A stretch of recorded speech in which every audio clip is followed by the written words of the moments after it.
And welcome back to Illini Drive here on WPGU 1071. Nice to be back after the Thanksgiving break. Ori Benatar returning here with Will Gerard, Jake Hassan, Tommy Polson, and Jade Hilton. Tommy, you had a good Thanksgiving? Yeah, no, it was definitely nice. Get to go back, see some friends, family, eating good. Turkey? Oh, yeah, of course. Dark, white meat? All white meat. Really? I'm not a dark meat guy. I find it too dry. I like the legs better. I mean, you're not cooking it right then. We cooked it very right, and then I had to carve the rest of it. No offense out here. I'm just saying. I mean, you can have a nice little moist white meat turkey, you know. You can. It just doesn't last. That's the thing. Like, you can make it last for the day, but Big then... dog's got to eat. Just finish it that day. True. But we're all back on campus after our Thanksgiving breaks, getting ready. Yeah, the rest of us were fine, Ori.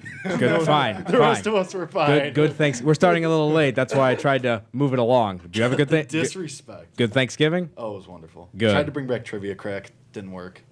That had its run. I still think Quiz Up is better. I have a friend trying to bring back Trivia Crack right now, actually. So you're into it then? Oh, yeah. Okay, I'll have to hop on. Movement. Let's do it. Maybe we'll start a Trivia Crack movement. Will, good Thanksgiving? Oh yeah, it was great. It was nice just to spend time with my dog, actually. Okay, and then go home for the week. yeah, and then Jade. Yeah, it was great. My dad made some turkey for the first time. For the first time. First time since I've been home for American Thanksgiving. So yeah, hope the rest of you all had great Thanksgivings and decided to buy some stuff on Black Friday, and today being Cyber Monday, some good deals out there, but we're going to be moving on to the regular programming of the show, which is talking about Illinois athletics. Football season is over. We're going to have sort of our closing football segment later on, talk a little bit about who we think were the best players, sort of a mini preview of next year, but we're going to focus our attention to Illini men's basketball, who are 6-0 after winning a lot of games over the break, beating DePaul, Marshall, Augustana, and NC Central. You got Augustana right. I know. I remembered it. So they're six. Yeah, they're 6-0. Michael Finke having two 20-point performances in the last two games. I'm not going to take credit for it, but I did say that Michael Finke was going to start breaking out against Marshall, and since then he's had 2 20-point games. That is true. You're welcome, Michael. Yeah, and Kipper Nichols has been playing really Definitely well off the listens bench. to the show. He's a big fan of the program.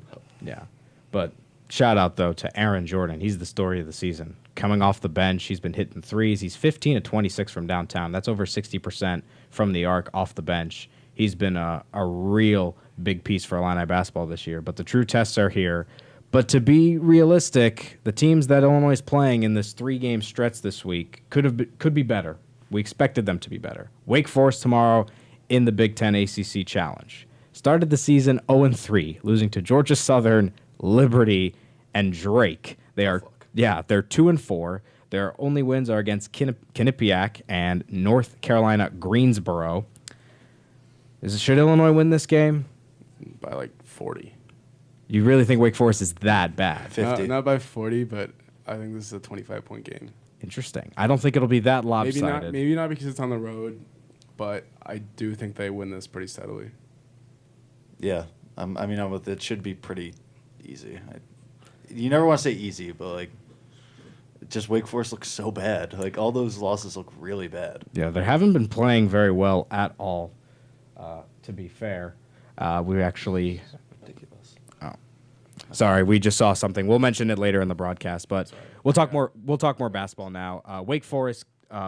at Wake Forest. Last time Illinois played Wake Forest was 2004. D. Brown v. Chris Paul. Is that the last time That is the last time they've played in that. Number 5 Illinois, number 1 Wake Forest. Yeah, that intense game at Assembly Hall back when Chris Paul was like a little guy, looked really young. Now he's just A little guy. dominating with the Rockets. One of the best point guards in NBA history. But the thing that I'm curious about, the starting lineup still hasn't changed yet from Brad Underwood. Right. When does that change? Because the obvious player that people are thinking, maybe they get out of the lineup is Mark Allstork. But because Underwood is such a rotation-heavy guy, do they even make that change? Is it even necessary? You're right there, and that it really isn't necessary. Everybody's still going to get their minutes if they deserve them.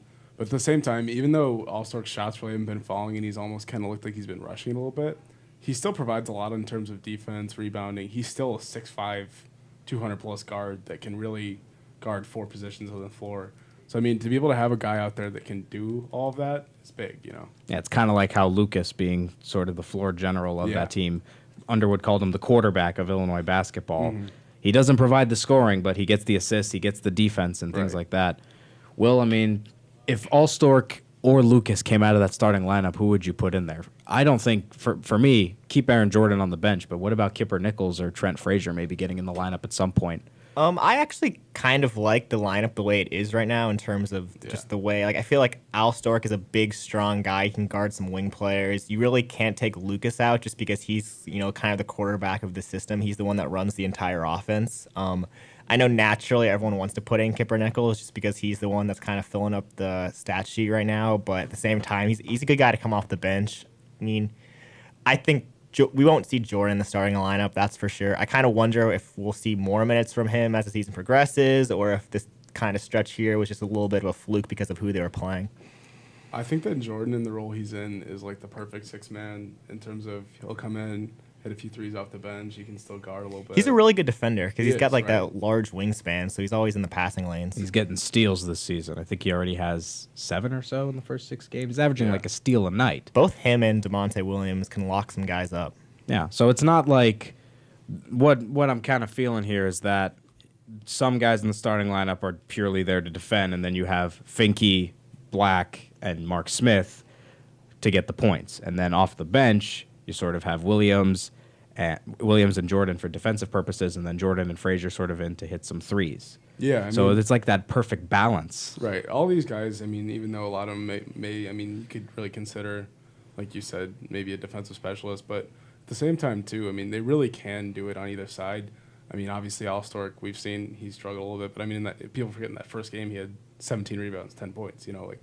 He was a career 14-point-a-game scorer at Wright State. So I mean, he can. I think eventually everybody kind of goes through these stretches, but I think we'll see more scoring from all of them in the near future. One stat that jumps out at Al Stork is that last year at Wright State he was 20th in the nation and getting to the line. So he's a guy who's capable of scoring points. He knows how to get to the hoop. We're not seeing it right now, but I think in time he'll eventually kind of get to a certain level of comfort out there on the floor. I mean, he's still making an adjustment from playing in the Horizon League to the Big Ten. That's a pretty big jump. And one thing I'd like to add about the starting lineups is I don't think it really matters all that much just because of the rate that Underwood substitutes. Like we've seen already this year, he's willing to make a substitution within the first minute of a game. So the way they're always just shuffling lineups, I don't know if it matters who's out there at the start of the game necessarily. Yeah, I hear that. As you're listening to Illini Drive here on WPGU 107.1, brought to you by the Illinois Fighting Illini. For tickets and info, make sure to go to fightingillini.com or call 1-866-Illini-1. So Wake Forest on Tuesday, and then for some reason, Big Ten play starts in December, the few random days of conference games. I kind of like it because you get a couple of conference tests early on in the season, as Illinois will go to Evanston for their lone match against Northwestern. The Wildcats, who started the season ranked, now not ranked. Their 2 losses coming against Creighton and Texas Tech, who are now both in the poll. They got steamrolled by the Red Raiders. They lost 85-49. Again, don't want to say I called it or anything, but I said I didn't think Northwestern was that good. You also said Illinois football was going to make a bowl game in week 2. Well, we all said that we thought they were going to win 5-6 games, so don't even come at me with that, Ori. I said 4. I didn't say 5. I said 5 or 6. We all had our emotions played with. I know. Okay? We always have our emotions trying to played call with. Me out for We're all disgusting. victims here. Disgusting. Yeah, I know. We'll talk more That's about just football really rude, later. Ori. Fake That's news just media really, over here. that's Ori's just trying to really talk. inconsiderate of everyone's feelings, not just Tommy's, but the group's. Okay. Come on. I apologize. Thank you. Anyways, I'll have to think about it. Yeah. I With- will thank you for your apology, but the group will consider it a well, separate time. with it seems everyone's thinking that Illinois is going to beat Wake Forest handily. Jake, is Northwestern the real true test for the Illini? I don't know. I mean, a couple weeks ago you would have said yes because they were a preseason ranked team, but now after they fell out of the poll and they've looked bad, like you said, they got steamrolled. I mean, maybe. I guess it's a good start to conference play. I think that carries some weight, but I mean, it's just hard to say until you actually see the result. Beat them twice last year, Tommy. I mean, yeah. Again, I've kind of and they're a decent team. They probably at the point. So by Friday, they probably will be the best team we've played this year.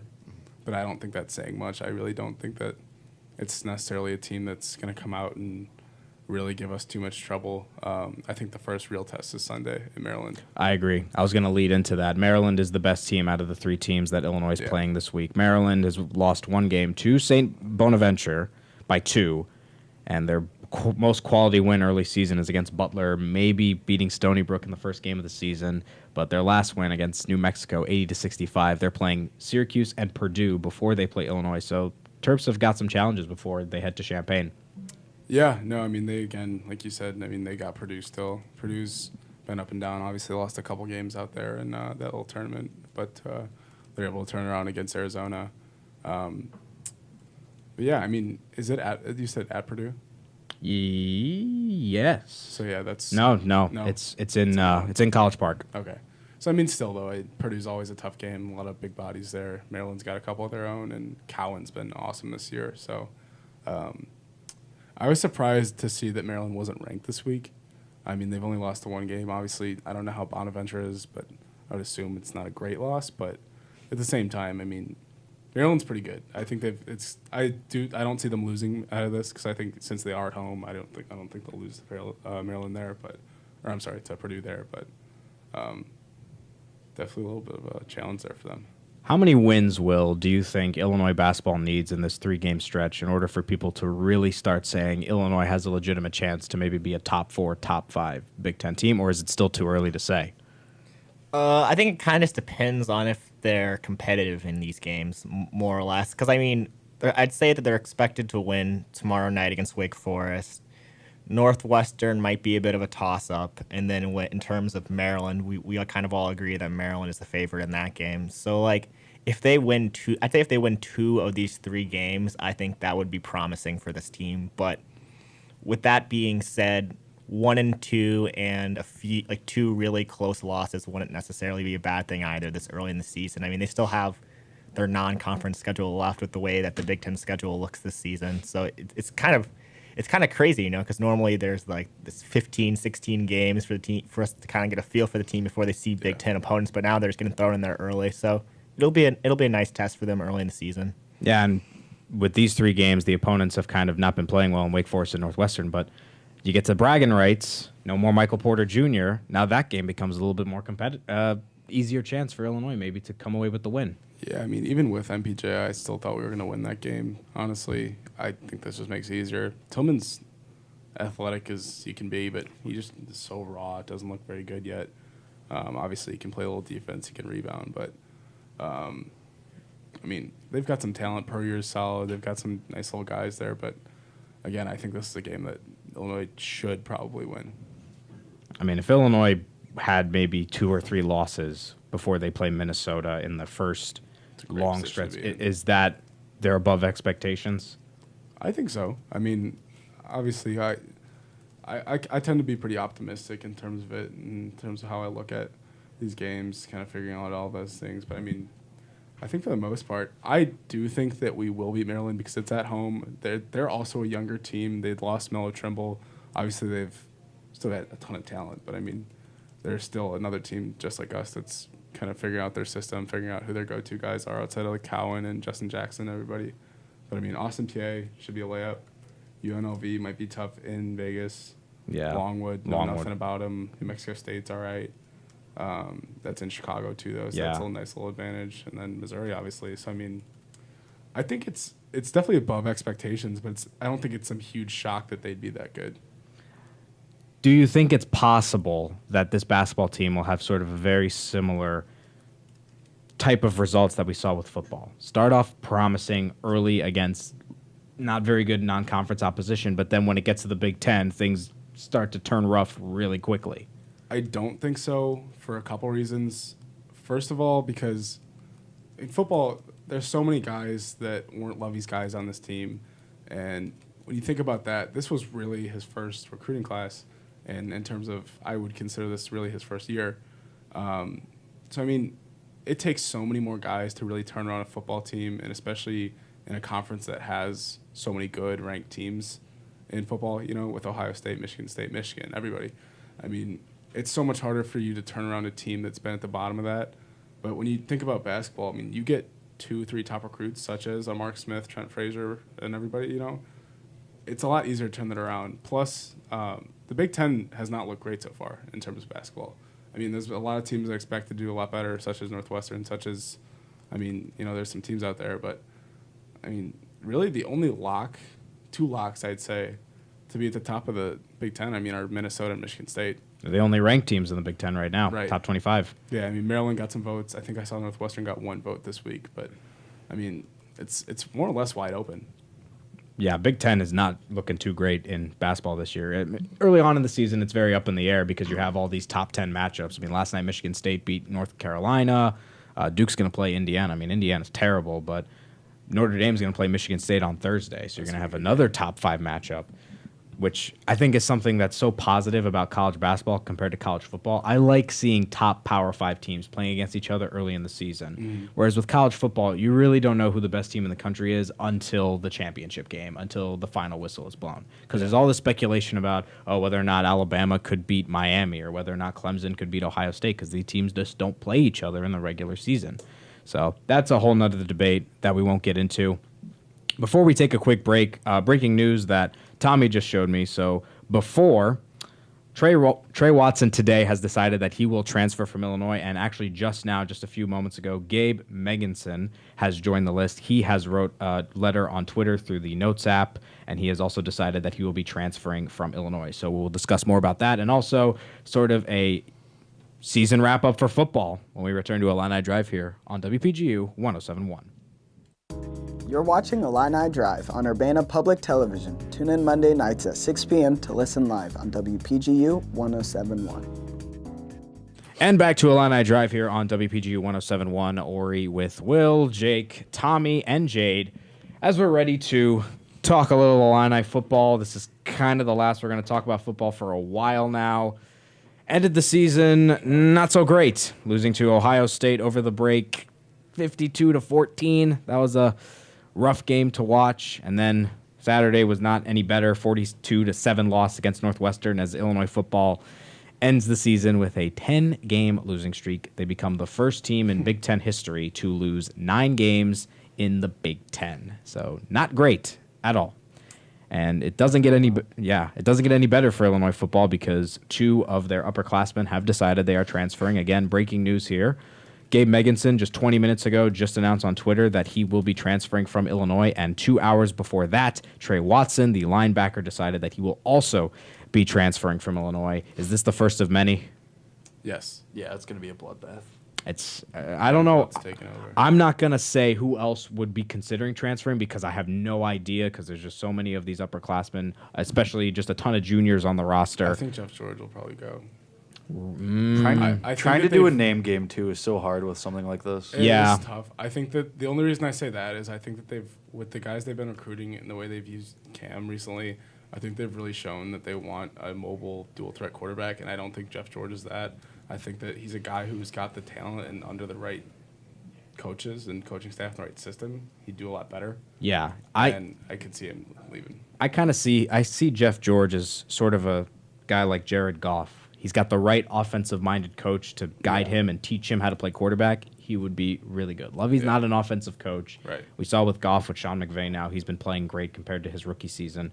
So, if Jeff George Jr. has the right offensive-minded head coach, I think he could be a very good college quarterback. But we'll see how many more people decide to transfer. Seeing 2 guys deciding on Monday, just 2 days after the season ending, is not promising at all for the rest of the week and for the rest of the end of the semester. But let's talk a little bit more about the positives with Illini football. Today, 5 freshmen were announced to be on the Big Ten all-freshman first team, including punter Blake Hayes, Lewis Dorsey, Bennett Williams, and we decided that we would spend this segment talking a bit about the awards, our personal awards for Illini football, and let's start off with the MVP. It's got to be Blake Hayes. It has to be Blake Hayes. Shut up, Blake.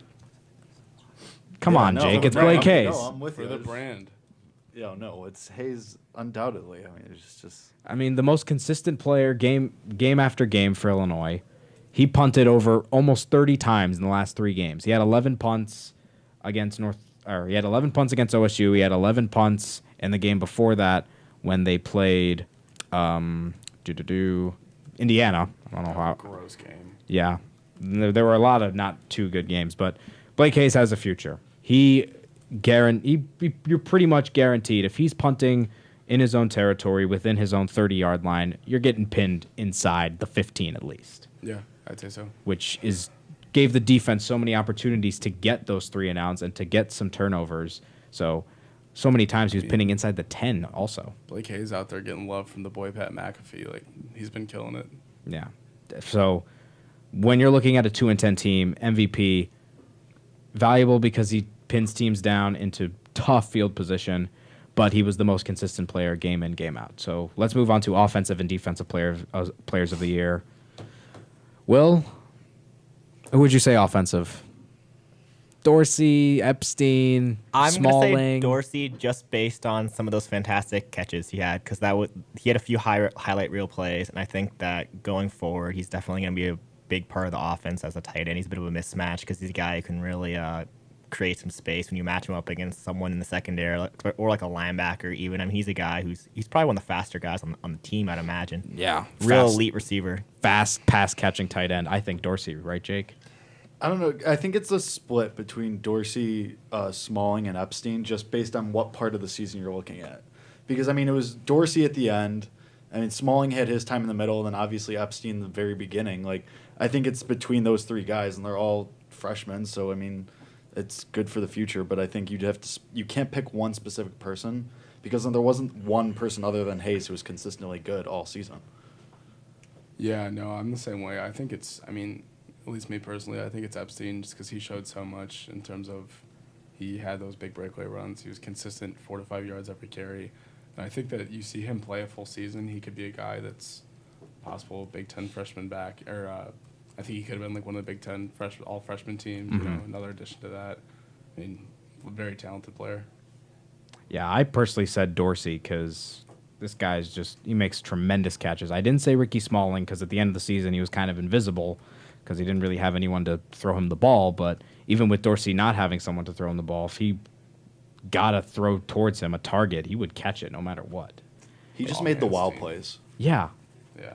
And on the hands team for sure. Yeah, and like I mentioned 2 weeks before break or whenever, if he adds 20 or 30 pounds and learns how to block really well, he'll be one of the best tight ends in the Big Ten in 2 years. I could see him being like a Martellus Bennett type, like something like that, where he can really do it all. Goes out there, catches his 6 passes a game, gets those red zone touchdowns. Yeah, so we'll have to see what the future holds for Dorsey as we'll move on to Defensive Player of the Year. Stanley Green, I think, has sort of a shot. He forced a lot of fumbles and played really well, but the most consistent player on defense had to be Bennett Williams. He was just tremendous this season. Yeah, Bennett had a great year. I mean, time and time again, he seemed like he just stepped up every big situation. I mean, I can't remember which game it was, but there was one where it seemed like he made every tackle. He had a pick. It might have been Wisconsin. Against Wisconsin, Yeah. He started the game off, and he made like 9 tackles in the first quarter. I mean, he's been great. And, I mean, to see him do all this so early as a freshman, it's awesome. I think Bennett as well. Roundtree, you can make a case for him. But like Tommy said, I mean, Bennett Williams was most consistent. I think it's him by a long distance. Yeah, I think Green gives him a run for his money because Stanley Green got a lot of tackles, forced a lot of fumbles. He was another great player in the safety position, but he needs all these targeting potential calls that he could have had against him. He leads with his head a lot, so that's a reason why I didn't pick Stanley Green. And then Bennett Williams, besides leading the team in interceptions, he got tackles. He found open space, was able to stop some big runs, and he helped Illinois. Not the best rushing defense this season, one of the worst in the Big Ten, but he helped avoid more yards and big plays against the Illini defense rushing the balls. We'll go on to Moment of the Year. Not many to pinpoint out, but there's a couple that we wrote down. The first one being the blocked field goal in the first game against Ball State. Jamal Milan flies in there, blocks the field goal, and Illinois doesn't go to overtime against Ball State. That was pretty cool. Yeah, I mean, that was one of the reasons we really honestly thought that this could have been a much better year. I mean, when you see guys out there making plays on special teams like that, I mean, when they're given that effort, you see guys getting in, penetrating, getting those blocks in. I mean, it's encouraging. And unfortunately, obviously, it didn't go that way the rest of the year, but it's a huge play. Yeah, so, I mean, the Milan blocked field goal from the first win. Probably the marquee moment in the second win, I'd say, was the Chase Crouch run. He had a nice run there against Western Kentucky. But Mike Epstein had a nice touchdown against South Florida. That was a really good play. But Tommy and I kind of discussed this a little bit, and I want to hear what you have to say about this, Jake. We kind of wrote the Cam Miller touchdown run late against Ohio State as one of those moments of the year. He was hyped after that run to score in the shoe against Ohio State like that on your only play of the season. That was a fun thing to watch. Yeah, I mean, that's a really nice moment and everything in the context of, like you said, his only touch of the season. So I think that's a strong one. I like that one a lot. Yeah, Cam Miller, one of 5 quarterbacks to play in that Ohio State game. Ohio State had 3 QBs play in the third quarter. That one, Illinois had just 2 QBs play. It was Crouch, and then Cam Miller came in at the very, very end of the game. 2 more things that we wanted to talk about a little bit more. One award that sort of made up the I wish they played more award because there were just so many injuries and so many guys that we had wished played more. Mike Epstein and Mikey Dudek tie for me. I wish that Dudek had a full season because he looked great in the beginning of the year. He had some fantastic moments. Same with Mike Epstein also. Yeah, I mean, I remember my summer heading into our freshman year here. I remember watching Dudek play in a couple games, and I mean, his freshman year was just unbelievable. You know, I mean, Mikey always was very talented. He was quick. I mean, he looked like a guy that probably could have gone on and played the next level. And I mean, I still think he has that talent. Obviously, the injuries hurt him, but I mean, just to see him out there again this year was really exciting. And then kind of to see him not really produce as much as you would have liked to seen was kind of disappointing. But I mean, we still got him for 1 more year, if I'm correct. I mean, hopefully he can bounce back. We get a quarterback and throw to him, and I'd love to see him get back out there, back to what he likes to do. Yeah, and then someone also wrote here Cam Thomas. Did you say that? Yeah, I put Cam. I just wish they would have started using him earlier. I mean, I think that waiting as long as they didn't really make much sense because, I mean, you're really trying to see what you have in a kid like that. And, I mean, obviously he's a great athlete, and I think that was evident since day one he was on this campus. But I don't know. I wish I would have been able to see him really develop in this system more than the 4 games he got. Mm-hmm. Yeah, I put Cam Thomas down for the last sort of award, the way too early MVP of next season. I think Cam Thomas will be the day 1 starter when Illinois hosts Kent State, and I think Cam Thomas can start for Illinois for a decent portion of the year. I think if he learns how to throw the deep ball, if he learns how to read defenses, read blitzes, and stuff like that, he will be pretty decent in his sophomore season. I think, Jake, he could start the whole year. I think he could start the whole year. Obviously, we're looking forward to MJ Rivers coming in, and I think that's going to be a really fun competition to watch. Mine's going to be Dudek. I think he's going to come back. I think this is his first year off all those injuries. Obviously, he struggled with them again, but I think now he has that full off season to kind of get together, get back into the rhythm of things. Whether it's Rivers or it's Cam Thomas next year, both are Grant Taylor. Yeah, I mean, all 3 of those guys are really talented and arguably an upgrade over what Mikey Dudek was looking at this year. So I think he's going to be a real leader of that team. I think they're going to look to him, feed him early and often, and it's going to go all season. I think you're right that Cam starts day 1. I do think that MJ is the better player, though. I put MJ as my MVP for next season because I think once he gets in that game, once he gets that kind of feel for the system, once he gets those reps and they kind of see what he can do, I think he's the most – I mean, Cam's a great runner. Obviously, he's very quick. I think that MJ gives you the best chance to win. MJ is like a big dude. He's like a Cam Newton type where he can really – I mean, from what I've watched on him, he looks like he really can do it all. And obviously, I mean, that's high school. It's a different thing. But I think that once you see him out there with some of these guys like Smalling and everybody out there, I think he's going to be really fun to watch.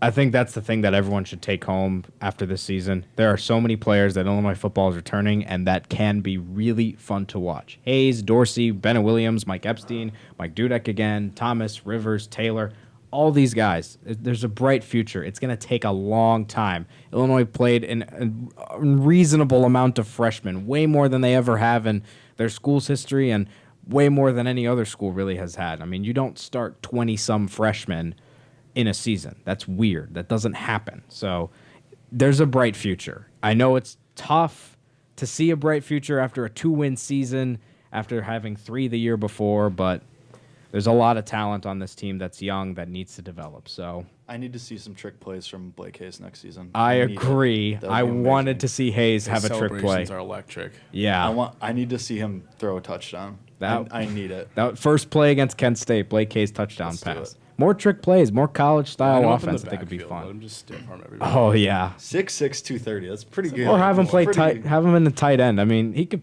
Blake Hayes is just the all around guy. The Aussie kicking academy he came from calls him Lego Head, and I think that's a really fun name that we should use more. All right, so Blake Lego Head Hayes.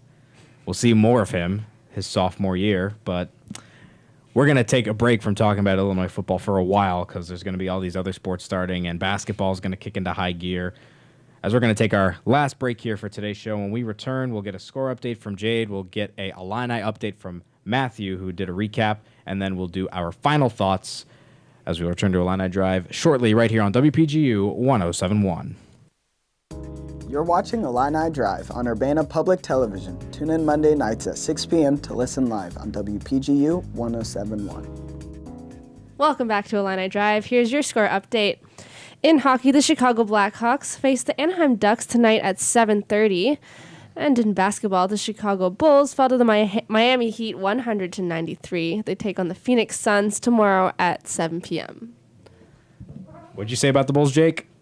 Nobody cares. There you go. And nobody cares about the Bears. Nobody cares about the Bears either. Yeah, nobody cares about anything. Nothing matters. Nothing matters. Life is meaningless. We'll get another quick recap here as we'll take it to Matthew Goldstein as he takes you through some of the other Illini results from the past Thanksgiving weekend. Good evening. I am Matthew Goldstein. Time for another edition of the Illini Weekend Recap. Women's volleyball started their week with a straight set win over Iowa on Wednesday. It was senior night for Brandy Donnelly, who led all players with 17 digs in her final regular season match at Huff Hall. The Illini followed it up by beating Ohio State on Saturday in a thrilling 5-set match. Freshman Megan Cooley led the match with 13 kills. Illinois finished the regular season with a 21-10 record overall, including a 12-8 record in the Big Ten. Illinois will play Hawaii in the first round of the NCAA tournament on Friday in Seattle, Washington. Women's basketball started the New Mexico Thanksgiving tournament with a win over UC Irvine on Black Friday. The Illini followed it up on Saturday with a narrow 1-point victory over the Wichita State Shockers.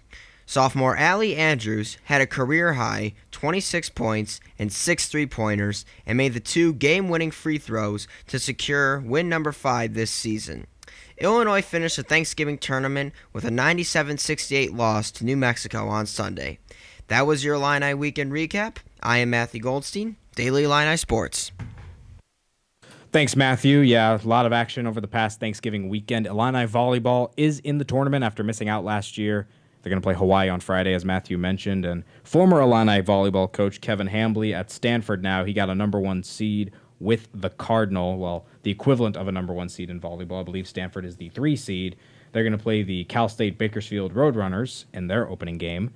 A lot of Big Ten teams that made the NCAA volleyball tournament. We'll talk more about volleyball throughout the week and on Wednesday. As we move on now to our final thoughts.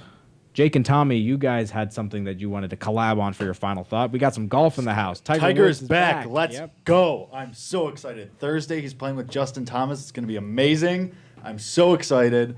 I grew up watching Tiger every weekend. It's so amazing. I'm so excited. He's got a new swing. He's back. He's winning more majors. He's taking the record. Let's go. This whole week, even with the broken finger, I've been walking around my apartment, doing the club twirl with my 2-iron Always. just to get a little ready for What do you have a 2-iron Yeah, I was for? about to say. I'm just long on my irons, man. Love it. Love Smack it. 'em. 2-iron. There was, Big 2-iron. there was a guy on my high school golf team who had a 1-iron for just in case. Used it once. I would love to use that. I would love to have it. Yeah, it was actually kind of cool. Yeah, I use my dad's old clubs. I have a 3 and a 5 wood that are actually made out of wood, not like the hybrid type I don't anymore. like hitting hybrids as much, so I've always kind of Can't hit 'em. I can do them. It's just not as it's not fun. And so I always big preferred iron. a 3-4 iron. That's what I'm saying. That's why I have it too. Yeah, It's I like three I through carry that as 5. my hybrid. It's golf season again. Yeah, exactly. It's It's golf a season. yeah, but Who's back in the week? Tiger Woods, man. Always. can Tiger win this weekend, or when do you think he can actually win a tournament? He's not going to win this weekend. I think this weekend is just about seeing if he could put at least 1 or 2 good days out there. I'm not expecting a lot from him. It's just good to see him out there and just testing the new swing, testing it all out. But I mean, if he has if he has 2 days under par, then that's good. That's a successful weekend. And where's the tournament again? Arizona probably. Well, yeah, they're going to be in the West Coast. I think Arizona. Sounds right. Heroes Challenge. I That's think. almost always at Arizona. It's usually TPC Scottsdale. Yeah. That's a good course. So It's a good course. yeah, Tiger Woods is going to be back with all the hype for Thomas the last is 2 fun, years. too. Justin Yeah, Thomas is very really fun. fun. Yeah, I think That'll be a really I fun think guy to having watch. him paired up with someone like that good. I mean, Justin Thomas just won the FedEx, so I mean, Yeah. that's good. I think that competition is going to have Tiger coming out real amped up. I was watching one of the highlights from him last week when I don't remember what tournament it was, but it was match play, and somebody he was playing was like, "Oh, I don't know, his drives have kind of been all over the place. Like I don't know how fair today," and Tiger ended up beating him up 9 through 8. Of course. And it was just the Love it. most dominant 9 holes of golf I've ever seen. I in mean, my life. Ricky Fowler was saying that like Tiger was out driving guys in the practice Patrick rounds. Patrick Reed and DJ both said that Tiger was out driving them, Yeah. which is Did stupid. DJ say that? DJ. yeah, I saw that. Dustin Johnson said that. DJ, we're talking the 6'12" freak who hits the ball 7,000 yards every Yeah, time. pretty I mean, much. Yeah. is getting outdriven by Tiger Woods. And again, this is all words. We're but we're talking about a guy who took a shot over a lake that Jordan Spieth was too scared to take because it wasn't the safe play. Like Yeah. DJ physically is the best golfer in the world. Yes. And Tiger's out driving this man, so that's exciting. We'll see if he can keep it up. Hopefully, he doesn't get re-injured. That's the thing I'm scared of. No, he's but back. I think don't put those thoughts out there. I'm- It's all positive, all positivity. fine. Positivity. Tiger's going to break Trust the process. Nicholas's record. He Fine. is. He's gonna break the record. You think so? Yes. This comeback's real. It's here to stay this time. Let's go. Yeah, we'll have to see. Because he's not trying to come back like in the middle of the season. Like now Yeah. he's starting from the beginning where he could take it slow to start, and then now he can just get into it. Come April, he's ready for that jacket.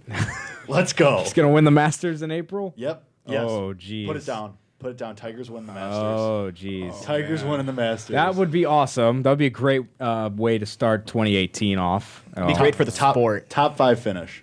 At I'll the say least. I'll go top 5. Top 5 finish at the least. I'll say top 20. Get him that U.S. Open too. I want to see him win. Give him the Grand Slam. Give him the Grand Slam. Let's do the whole thing. Why not? He does it. Send it. He breaks the record first year back. Then that's Breaks. it. Then he just Tiger's rides a off. big He would- links guy. he so would do tie well it. in the Open. Let's I don't know. go. Yeah, if he- So if he were to break the record first year back, does he just retire then, just go out on top? No. He needs Well, 5 yeah, to he break. needs 5, so it would tie. But Sorry, his I'm, first I'm 5, unaware his, of that. his first 5 back just does it, bang, bang, bang, knocks it out. God. That would I would be love that. That would be the sports moment of Big the Sunday's decade pretty if that happened. That would be the sports moment, I think, of the century. Comeback of Yeah. the century. I mean, that'd be an iconic moment for the next century. Tiger Woods currently already owns the coolest moment ever in golf with the Yeah. better than most putt. Yeah. Oh yeah. Yeah. Oh yeah. I mean, he's the most popular golfer that's ever existed. I think that's safe to say. And he's back. He's 41 years old. We'll I see love what he him can so do much. before he goes maybe to play on the senior tour, or he just calls it quits for his career. Go get Aldrich.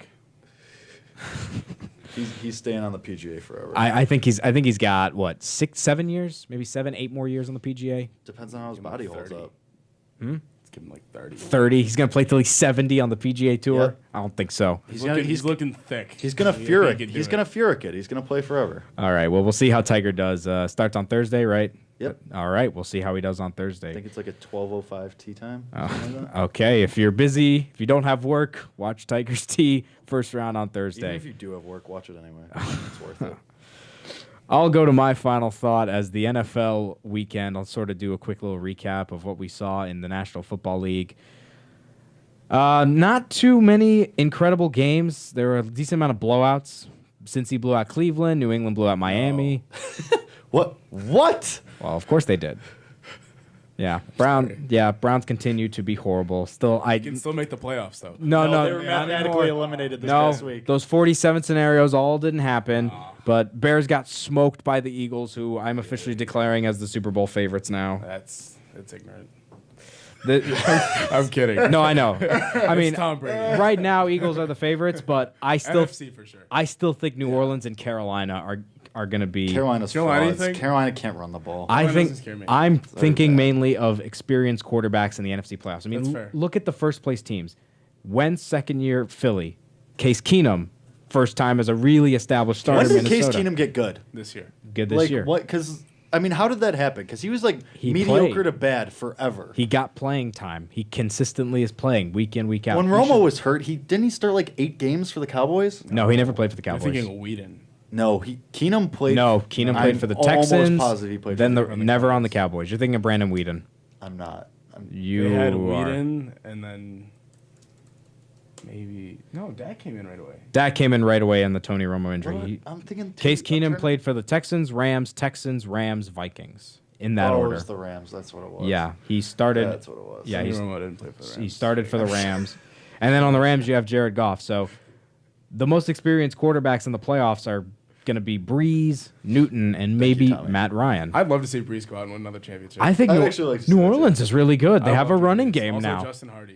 Shout out Yeah, Justin Hardy Everyone, blocked punt this year. Everyone who was like writing off the Saints and was talking about trading for Drew Brees in the offseason is really regretting that now. Yeah, last time they had a running game when they had Reggie Bush and Pierre Thomas, they won the Super Bowl. Not even Alvin not Kamara even is the- far and away the best rookie in the league. Not even the offseason. After they lost their first 2 games, people were saying they were done. I know, but they lost those first 2 games to a good Minnesota team Right. and New England, Yeah. who are both 9-2. We got another Illinois transfer.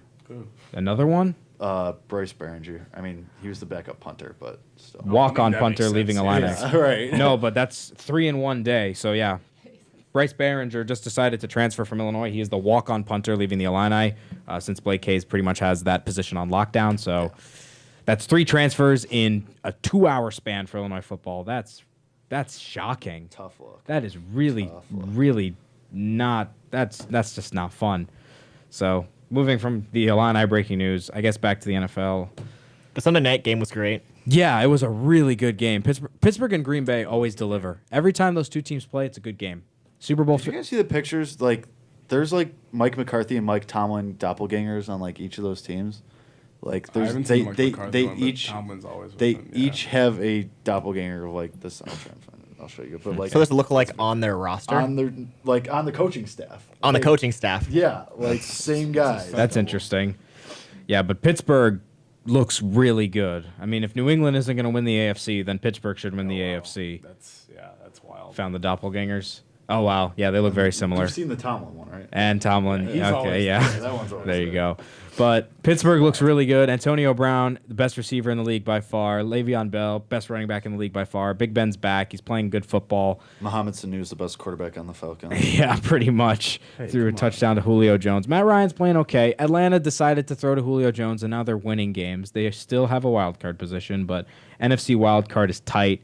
AFC, if Pittsburgh and New England don't make the AFC championship, then this will be a humongous upset The because Chiefs are so bad. the Chiefs are getting bad. Stink. Jacksonville and Tennessee are really inconsistent. Buffalo might still make the playoffs. Crazy how everybody was saying Alex Smith was going to be the MVP, And now and then he's he went just- back to what he used to do. Yeah, It's throwing insane. picks. Yeah. Never would have expected that. Yeah, but Buffalo decided, hey, let's not Pat- start Nathan Peterman this Pat week. Mahomes experience. If the Bills lose, like miss out on the playoffs by 1 game, Oh. you fire everyone in Pretty that front much. office. Like, Pretty that's- much. I think you just disband the team, pick up a CFL team.